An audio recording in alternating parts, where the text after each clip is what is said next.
गुंडा राज में तब्दील पूरी तरह से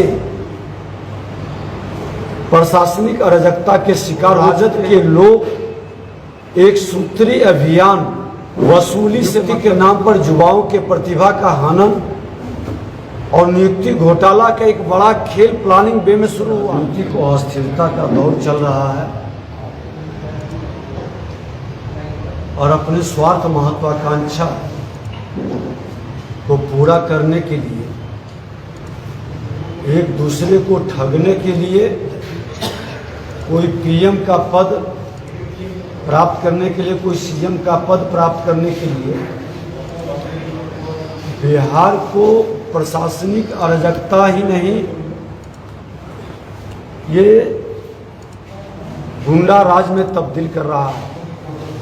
आज बांका के अंदर कल हम मुंगेर गए हुए तो वहाँ भी हत्या, हर जगह अपराधी भ्रष्टाचारी का मनोबल चरम पर है और उससे ध्यान भटकाने के लिए ये धार्मिक उन्माद, जातीय उन्माद पैदा कर रहे हैं। ये पूरी तरह से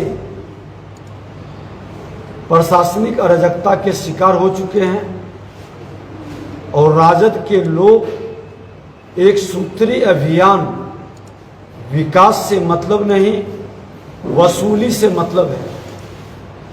कई विभाग अपने जिम्मे रखकर खुलकर विभाग के अंदर वसूली और इलेक्शन का फंडिंग के नाम पर पूरे पदाधिकारियों से दोहन शोषण कर रहे हैं। नियुक्ति के नाम पर युवाओं के प्रतिभा का हनन और नियुक्ति घोटाला का एक बड़ा खेल प्लानिंग वे में शुरू हुआ है। बीपीएससी जो सबसे ज्यादा विवादित और विश्वसनीय संस्था बन गया है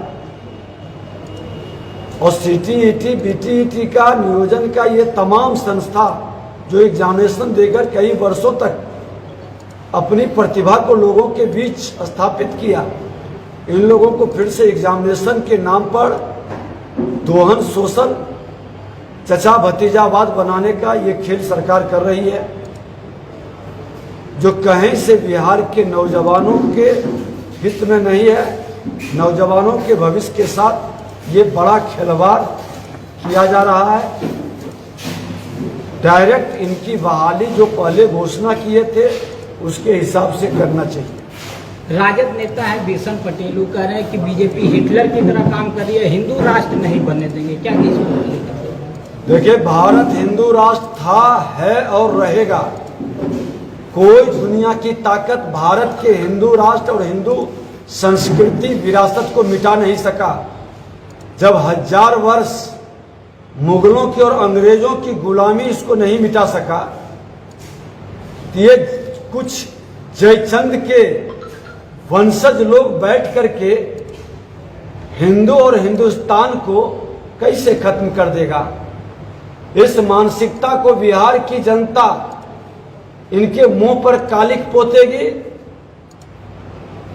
फिर ये कहीं मुंह दिखाने लायक नहीं रहेंगे। जो हिंदू संतों को, हिंदू संस्कृति को और हिंदू को तंग, तबाह, बर्बाद और बदनाम करना चाहेंगे, वो कभी सम्मान नहीं पाएंगे। यदुवंशी कुमार यादव है, राजद नेता है, राजद के विधायक हैं। ब्राह्मण रूस से आए हुए हैं और देश में लड़वाने का काम कर रहे हैं, उनको यहाँ से भगा देना चाहिए। ऐसे लोग तुष्टीकरण की राजनीति में जो अपना माता पिता को भूल जाए, अपनी संस्कृति को भूल जाए और निज गौरव पर जिसे अभिमान नहीं हो, वह इंसान नहीं, जानवर है।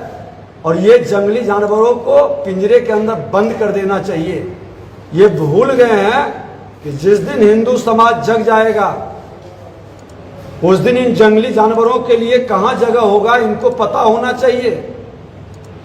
ये भारत की भूमि है, भारत की संस्कृति को कलंकित करने का खेल न खेले, और नहीं तो भी बिहार और देश की जनता इनको सबक सिखा देगी।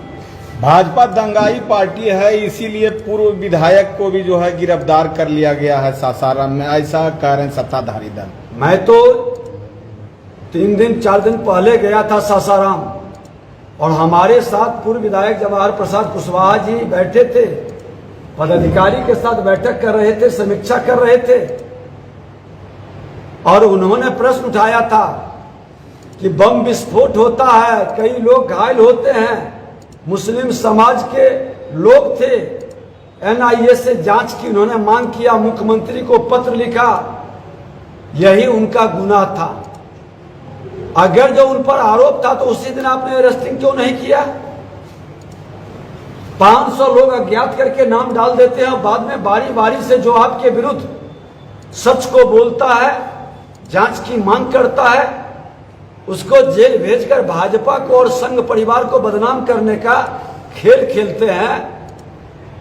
तो भारतीय जनता पार्टी आपके जंगल राज को भी मिटाया था, और जंगल राज को मुख्यमंत्री नीतीश कुमार जी कुर्सी के लिए जो सत्ता से समझौता कर लिए हैं, गुंडा राज में तब्दील कर रहे हैं, इसको भी हम लोग मिटाएंगे। और जो पदाधिकारी ये भ्रष्ट तरीका अपना रहा है, अपराधी और भ्रष्टाचारी को बचाने का खेल खेल रहा है, और भारतीय जनता पार्टी के कार्यकर्ता या नेता पर झूठा मुकदमा लगाकर उसकी गिरफ्तारी या उसकी परेशानी बढ़ा रहा है, भाजपा की सरकार बनेगी, ऐसे तमाम भ्रष्ट पदाधिकारियों की फाइल खुलेगी और फिर इनकी परेशानी बढ़ जाएगी। हस्तिनापुर के गुलामों को मैं कई बार चेता चुका हूं कि ये खेल बंद करे, नहीं तो अपने खामियों के लिए खामियाजा भुगतने के लिए तैयार रहे। आनंद मोहन के को जो है रिहा किया गया, उनके साथ 27 और अपराधियों को रिहा किया गया। आपके क्षेत्र के भी एक अपराधी थे, क्या लग रहा है राजपूत वोटर को कन्वर्ट कर लेंगे? आनंद मोहन के नाम पर वो कुख्यात 2 दर्जन से ऊपर अपराधियों को छोड़ा गया। हमारे यहाँ ही जो अशोक यादव है, वो 3 कुशवाहा समाज के, 1 यादव समाज के लोगों की हत्या किया था। कई आरोप है, और ये सरकार आनंद मोहन को मोहरा बनाकर 90 के दशक के जंगल राज लाने वाले पुरोधा को जंगल के में फिर से पहुंचाना चाहते हैं, पिंजरे से निकालकर। इनकी मंशा सफल नहीं होगी, इनकी सत्ता बहुत दिन तक नहीं रहेगी, और ये तमाम कुख्यात अपराधी फिर अंदर जाएंगे। भाजपा की सरकार आएगी तो गहन समीक्षा होगी। बाबा धीरेन्द्र शास्त्री पटना आ रहे हैं, तेज प्रताप उसका विरोध कर रहे हैं, लगातार कह रहे हैं कि हिंदू और मुस्लिम को लड़वाने के काम करते हैं। मैं तो कह दिया कि हिंदू संस्कृति, हिंदू संतों पर और हिंदू के ग्रंथों पर जो भी इसे कलंकित, बदनाम और लज्जित करने का और इसका विरोध करने का काम करेंगे, बिहार की जनता उसके मुंह पर कालिख पोत देगी, कहीं मुंह दिखाने लायक नहीं रहेंगे।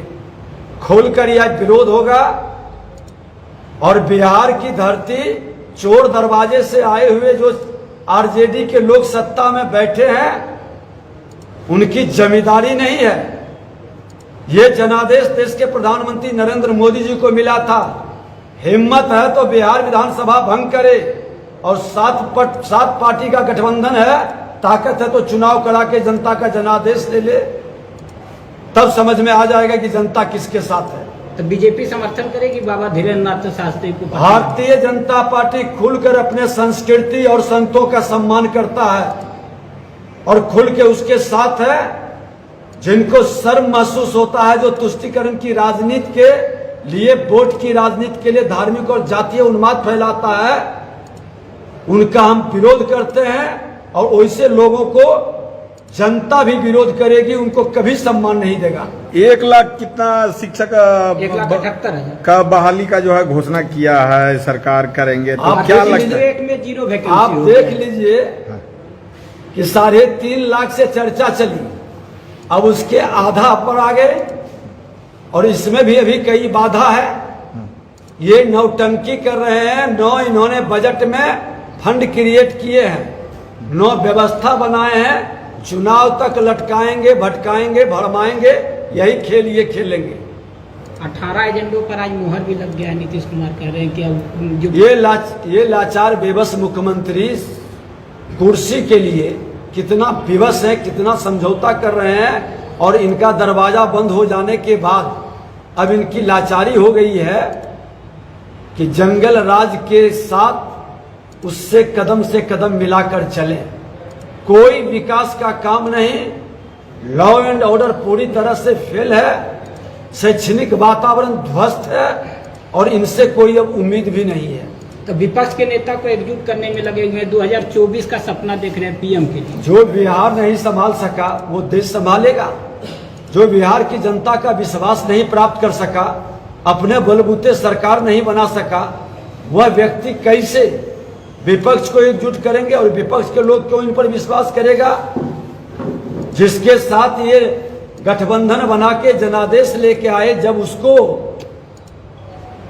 हटने में और उनको बदला लेने में और पलटी मारने में देर नहीं लगा, तो इनके बारे में सब देख चुका है कि न ये संवैधानिक संस्था पर विश्वास कर रहे हैं, न सिद्धांत को मान रहे हैं। अपने स्वार्थ के लिए किस हद तक गिर सकते हैं और समझौता कर सकते हैं, ऐसे लोग को कोई गंभीरता से नहीं लेता है।